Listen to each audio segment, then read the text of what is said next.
The sound that ruined her career was only 2 inches long. It was the sharp metallic snap of bolt cutters closing on my lock at exactly 6:47 a.m., echoing through a perfectly quiet cul-de-sac like a starting pistol.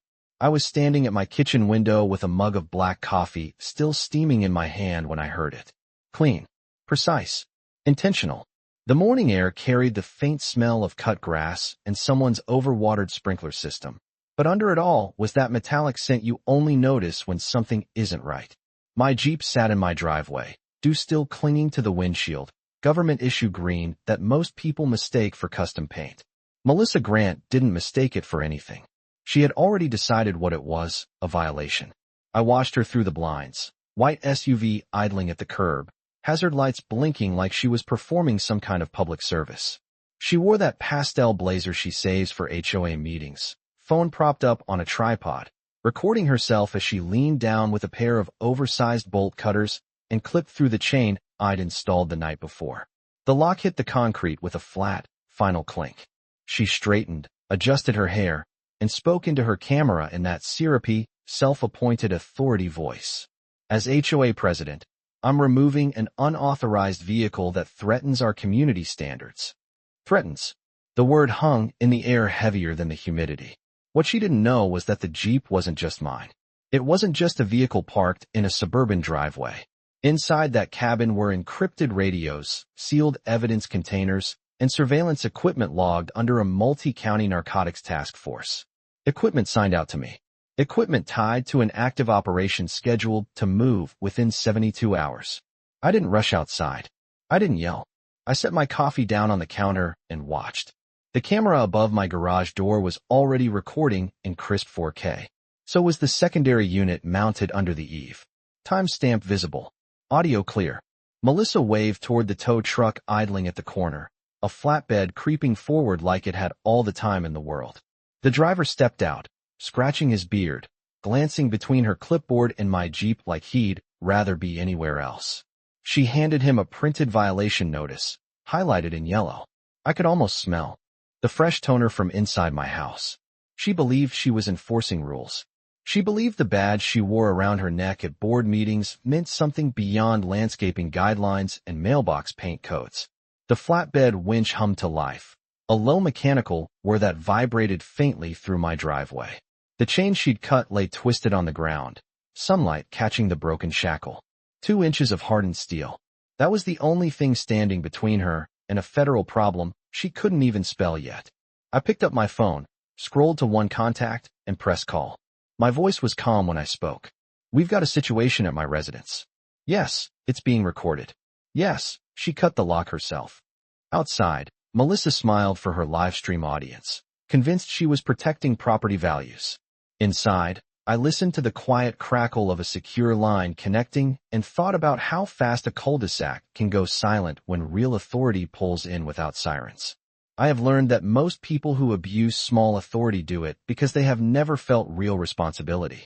As the tow truck operator tightened the winch cable around the front axle of my Jeep, the steel line stretching taut with a slow mechanical groan, I stayed inside and watched the reflections move across my kitchen ceiling. My house sits 22 feet back from the sidewalk, single story, neutral siding, nothing flashy. I bought it 3 years ago after transferring into the regional task force. Quiet street. Predictable neighbors. A place where I could blend in. Melissa Grant moved in 5 years before that, and by the time I arrived, she had already crowned herself guardian of Willow Creek Estates. She ran the neighborhood like a boardroom, clipboard always tucked under her arm, voice sweet enough to sound reasonable until you listened closely. I knew exactly who she was long before she ever knew anything about me. When I first parked the Jeep in the driveway, she walked over that same afternoon, heels clicking on concrete, the faint perfume of something floral and expensive cutting through the summer heat. She asked if it was temporary. I told her it was assigned. She smiled, lips tight, and said commercial-style vehicles were not consistent with community standards. I let her talk. I did not mention the federal inventory tag mounted discreetly under the hood. I did not mention the sealed Pelican cases locked in the rear compartment or the fact that every piece of equipment inside had a chain of custody form attached to my name. I just nodded and told her I would review the bylaws. That was the first notice. The second came certified mail, a printed violation citing unauthorized government markings. The third accused me of creating a safety concern by storing law enforcement equipment in a residential area, as if criminals were browsing driveways like yard sales. I documented everything. Photos, letters, screenshots from the neighborhood social media group where she hinted that certain residents were bringing undesirable attention to our street. Through it all, I stayed quiet because the operation we were building required silence. For the past 8 months, my team had been mapping a distribution pipeline moving product across 3 counties. Surveillance windows were tight. Equipment rotations were scheduled down to the hour. My Jeep was not decoration. It was mobile infrastructure. And this morning, as the flatbed began to tilt and the hydraulic system hissed under pressure, I realized Melissa believed she was removing an inconvenience. In reality, she was interfering with equipment tied to sealed affidavits and pending warrants. The tow operator glanced toward my front door once, uncertain, but Melissa gestured confidently with that same clipboard, posture straight, chin lifted like she was leading a parade. The neighborhood curtains shifted. People were watching. They always watch. I stepped away from the window, walked to the hallway closet, and retrieved the thin black folder that held my credentials. The leather felt cool in my hands. Calm is a habit you build over years. Outside, the winch continued its steady pull, and somewhere in the distance I heard the low, synchronized hum of engines turning onto our street, moving without sirens, without drama, exactly on time. There is a particular kind of silence that falls over a neighborhood when something official arrives without flashing lights. It is not dramatic. It is not loud. It is the quiet recalculation of people who suddenly realize they might have misjudged the situation. The first unmarked sport utility vehicle rolled past the entrance sign at exactly 7:03 in the morning, dark gray, government plates, windows tinted just enough to avoid attention unless you knew what to look for. The second followed 3 car lengths behind. The third eased in from the opposite end of the cul-de-sac like it had simply taken a wrong turn. Melissa was still narrating into her phone, smiling as the flatbed continued to pull my Jeep forward inch by inch, the hydraulic system whining under strain. The front tires had just begun to climb the angled steel bed when the first vehicle parked along the curb behind the tow truck. Doors opened calmly. No rushing. No raised voices. Just measured footsteps on pavement. The air felt heavier, like before a summer storm, even though the sky was perfectly clear. I stepped out of my front door with the credential wallet in my hand, closing it behind me with a soft click. The concrete under my boots was still cool from the night. Melissa noticed the vehicles first, then the men stepping out in plain clothes, badges clipped at their belts catching the morning sun. Her smile faltered for half a second before she straightened her shoulders. She assumed they were responding to her complaint. The tow truck operator cut the winch, the motor falling silent in mid-pull, and looked between us with uncertainty written across his face. One of my colleagues, tall, broad-shouldered, calm as a bank vault, approached the front of the flatbed and placed a hand lightly on the metal rail. He did not raise his voice. He simply asked the driver to step away from the vehicle. Melissa walked forward quickly, heels striking concrete in sharp, impatient taps. She began explaining community guidelines, unauthorized equipment, potential public risk. The words came out polished and rehearsed. I could hear the faint buzz of her live stream still running, broadcasting everything to whoever was watching from their kitchen tables. I opened my credential wallet and held it steady at chest height. The gold badge and federal identification card caught the light in a way that does not require explanation.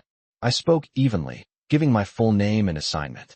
I explained that the vehicle on the flatbed was registered as task force property and contained secured investigative equipment. I explained that the lock she had cut constituted interference with federally assigned assets. The phrase hung in the air longer than any accusation could. Interference. Her expression shifted slowly, like someone watching a tide roll out and realizing how far the water had been covering the sand. A neighbor across the street lowered their phone. From their ear, curtains stopped moving. The street felt suddenly smaller. My colleague asked the tow operator if he had documentation authorizing removal of federal equipment. The driver swallowed and shook his head. Melissa attempted to speak again, but the certainty in her tone had thinned. The only sound now was the faint ticking of cooling metal from the flatbed and the distant hum of sprinklers continuing their programmed routine, watering lawns that no longer seemed like the most important thing on the block. Authority does not need to raise its voice because the paperwork speaks for it. Melissa's phone was still recording, still streaming her version of events, but the comments scrolling across her screen had slowed to confused fragments. She lowered the device slightly, eyes flicking from my badge to the men standing behind me. One of my colleagues asked her calmly if she had personally cut the lock securing federally assigned property. The question was simple, direct. It did not accuse. It clarified. The broken shackle still lay on the driveway between us, catching sunlight like evidence waiting to be tagged. She tried to pivot, saying she was enforcing community bylaws, that she had the right to remove unauthorized vehicles.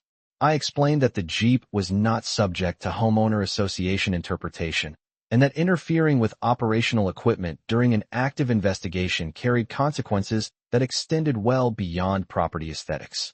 The tow operator stepped farther back, hands open, making it clear he had acted on her request. My colleague asked for the paperwork authorizing the removal. Melissa handed over her violation notice, the same one she had highlighted in yellow. He scanned it slowly, then looked up and asked whether she had verified ownership through any federal registry before ordering the tow. Her silence stretched longer this time.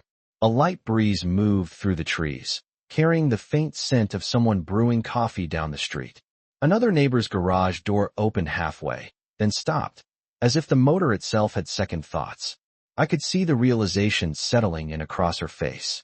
She had assumed that a printed letterhead and a title on a board meant jurisdiction. She had assumed that because the vehicle sat in a residential driveway, it was hers to regulate. I informed her that the equipment inside the Jeep had been logged for use in a coordinated operation spanning 3 counties, and that any tampering required immediate documentation. One of the agents photographed the cut chain, the flatbed angle, the position of the vehicle. No one rushed. No one dramatized the moment. It was procedural, methodical, the kind of calm that makes people understand this is not a debate. Melissa began explaining that she had been protecting property values, that residents had complained, that she had acted in good faith. I listened without interrupting. When she finished, I told her that intent does not override jurisdiction. I requested that her live stream remain active, since it provided a continuous record of her actions. That was the moment her hand trembled slightly. The screen tilted downward, capturing the cracked lock on the concrete. My colleague asked the tow operator to lower the flatbed. The hydraulic system exhaled as the platform returned to level, my Jeep rolling back into its exact original position, tires settling into familiar grooves in the driveway. The street felt different now, quieter in a way that does not come from fear, but from recalculation. Melissa stood very still, clipboard pressed against her side, as one of the agents informed her that an official report would be filed documenting interference with federally assigned equipment and obstruction of operational activity. No one threatened. No one needed to. The weight of the words was enough. The sprinklers shut off in unison across the block, leaving only the ticking sound of cooling metal and the faint hum of engines idling, waiting for the next instruction.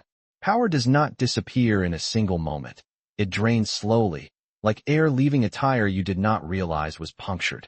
Melissa stood in the middle of the driveway gripping that clipboard as if it were still a shield, but the confidence had thinned from her posture. One of the agents asked for her full legal name and position within the homeowner association, speaking in the same calm tone you would use to confirm an appointment. She answered automatically, voice tight, eyes shifting toward the neighbors who were no longer pretending not to watch. The live stream on her phone was still running, and someone in the comment feed had typed the word federal more than once. My colleague explained that a formal incident report would be submitted before noon, including timestamps from her own recording and footage from my security system.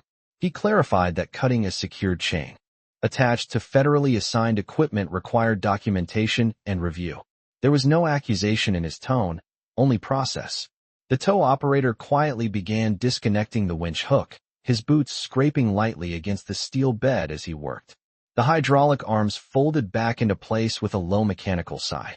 My Jeep settled fully onto the concrete, exactly where it had been before sunrise.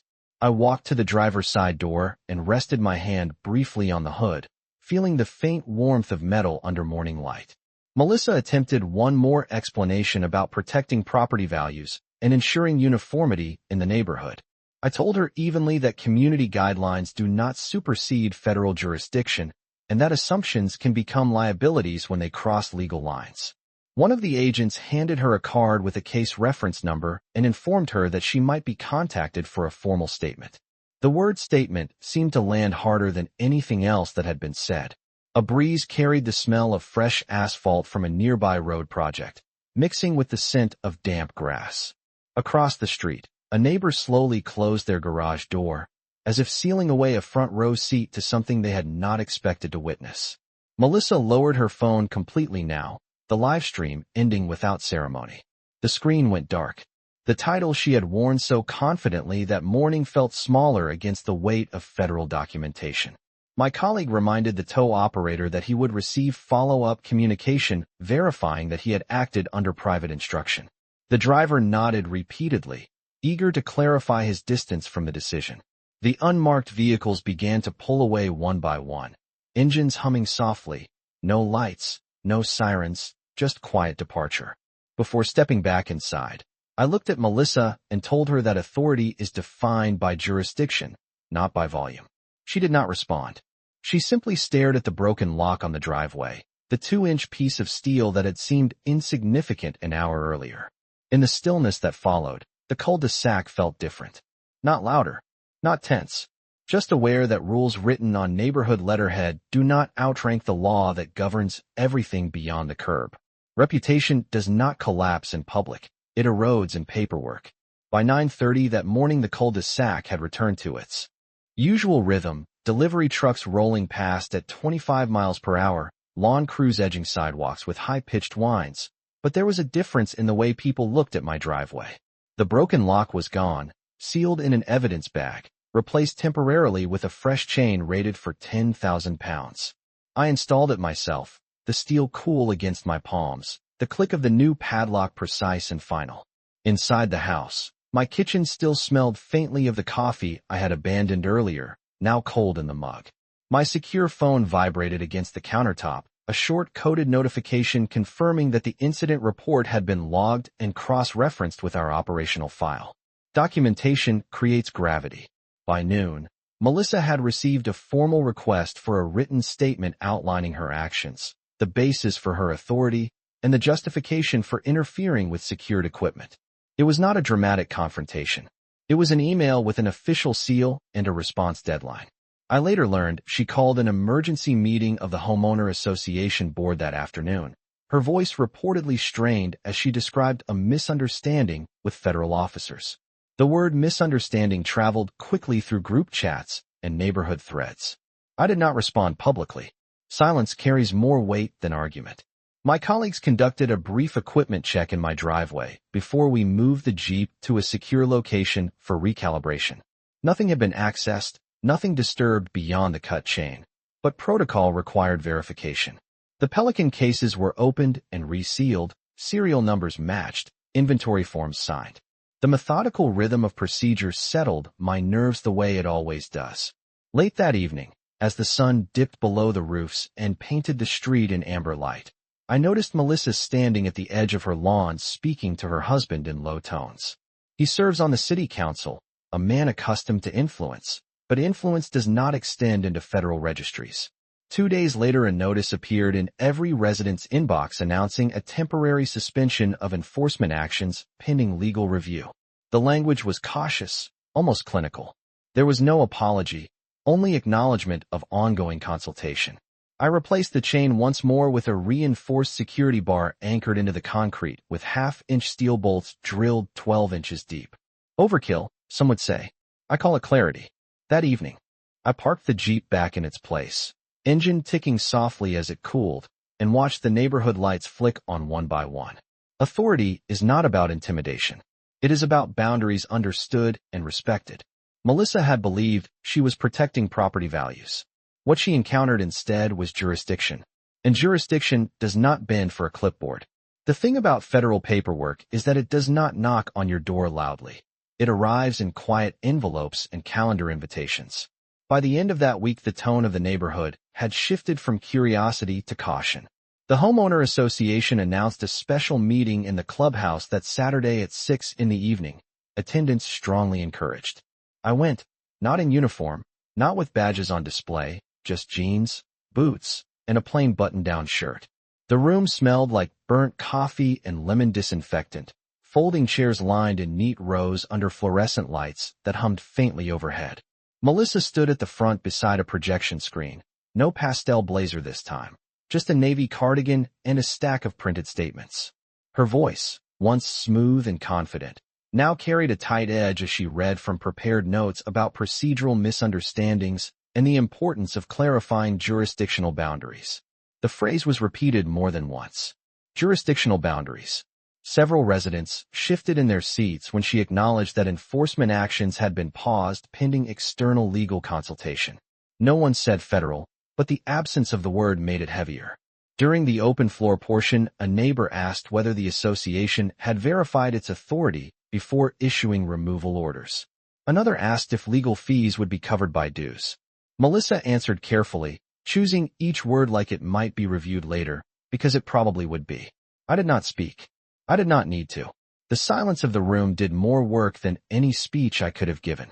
After the meeting, small clusters formed in the parking lot under sodium lights, casting long orange shadows. Conversations were quieter than usual, cautious. Over the next few days, I noticed subtle changes. Violation notices stopped appearing on doors. The social media group grew unusually polite. A formal letter arrived at my home requesting confirmation that the association would refrain from future interference with vehicles registered to government entities. It was signed by their retained counsel, language precise and restrained. I responded with a single-page acknowledgement, confirming compliance expectations and referencing the existing incident report number. Process. Always process. 2 weeks later, Melissa announced she would be stepping down at the next board election, citing personal reasons and a desire to focus on family. The statement was brief, almost clinical. No mention of chains or flatbeds. Just transition. The night she packed up her materials from the clubhouse office, I watched from my driveway as her sport utility vehicle idled at the curb. The reinforced security bar on my Jeep caught the porch light, solid and unmoving. The street was calm, the kind of calm that comes from lessons learned rather than fear imposed. Authority, when real, does not need to advertise itself. It waits, documented and patient, until someone crosses a line drawn in statutes instead of bylaws. Melissa believed she controlled the neighborhood because she could measure lawns and print notices. What she discovered was that some lines extend far beyond a cul-de-sac, and once you step over them, the consequences do not come with flashing lights. They come with letterhead and a signature. The operation moved forward exactly 72 hours after the morning on my driveway, and it moved without disruption. Equipment recalibrated, logs updated, serial numbers verified twice. We executed our warrants before sunrise across 3 counties. Doors knocked with proper notice, documentation signed in triplicate. By noon the same day, the distribution network we had been tracking for 8 months was dismantled in clean lines of paperwork and sealed evidence lockers. Nothing dramatic, nothing theatrical, just quiet efficiency. When I returned home that evening, the street looked like it always had. Lawns trimmed to 2.5 inches, trash bins lined evenly along curbs, porch lights flickering on as the sky shifted from blue to deep violet. But there was a subtle difference in how the neighborhood breathed. The group message board that once buzzed with minor complaints now featured recipes and lost dog notices. No more thinly veiled posts about unauthorized vehicles. No more moral speeches about standards. 2 weeks after the election notice went out, a new board was voted in. Melissa's name did not appear on the ballot. Her husband remained on the city council, but he had grown noticeably quieter in public forums. Influence, I have learned, contracts when tested against jurisdiction. One afternoon I saw a moving truck idling outside her house, cardboard boxes stacked neatly along the walkway. The same driveway where she had once stood with bolt cutters now held nothing more than a sold sign planted in the lawn. She avoided eye contact when we passed each other, not out of anger, but out of understanding. Some lessons are expensive. I replaced the temporary chain with a custom steel bracket anchored permanently into the concrete, powder-coated matte black, measured precisely to fit the reinforced bar. The installation took 90 minutes. drill bit humming against aggregate, dust settling like fine gray powder across the driveway before I rinsed it clean with a garden hose. The Jeep sat behind it, quiet, contained, secure. On a cool Saturday morning, a neighbor approached me with a handshake and a simple apology for assumptions made. I accepted it. This was never about humiliation. It was about boundaries. Authority is not loud. It does not posture. It does not livestream itself for validation. It files reports. It logs evidence. It waits. As the sun set that evening, casting long shadows across the cul-de-sac, I stood for a moment beside the Jeep and listened to the ordinary sounds of suburban life. A basketball bouncing in a driveway. A dog collar jingling. Wind moving through maple leaves. The reinforced bar gleamed faintly under the porch light, a reminder that 2 inches of cut steel can redraw an entire map of power. Melissa believed she governed this street because she controlled the bylaws. What she discovered is that some authority runs deeper than neighborhood lines and wider than city limits. And once you touch it without permission, it does not argue back. It documents. Justice does not arrive with applause. It settles in quietly and stays.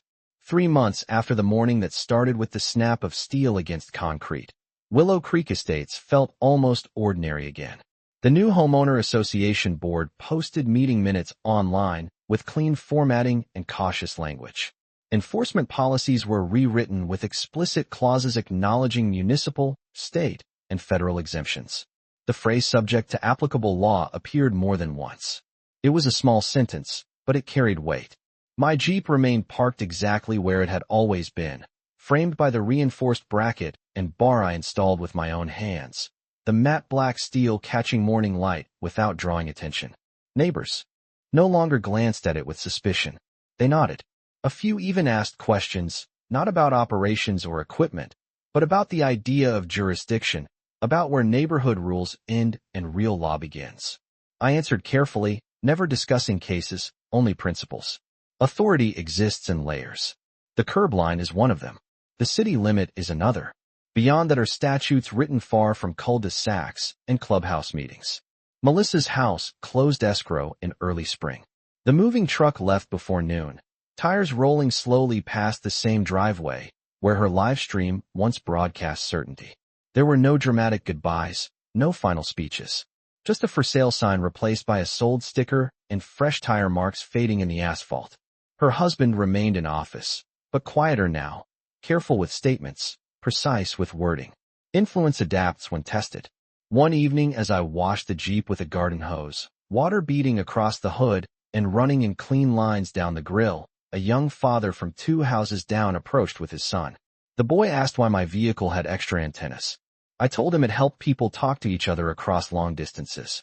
The father thanked me for handling the situation without turning it into something ugly. I told him it was never about winning. It was about boundaries. The reinforced bar clicked into place that night with the same solid sound it had made since installation, a reminder that preparation is quiet and patience is strength. The streetlights flickered on at exactly 7:45, casting warm circles across trimmed lawns and concrete driveways. Somewhere a dog barked once and then settled. The air smelled like cut grass and distant barbecue smoke. Ordinary. Stable. The kind of calm you earn, not demand. I have worn a badge long enough to know that real authority does not shout from sidewalks or hide behind printed bylaws. It stands still, documented and deliberate, until someone mistakes proximity for power. 2 inches of cut steel changed the direction of a conversation in this neighborhood. Not because it was dramatic, but because it crossed a line that was never hers to redraw. In the end, nothing burned and nothing broke beyond that small lock. What changed was understanding. And understanding, once it settles in, lasts longer than any title on a clipboard ever could.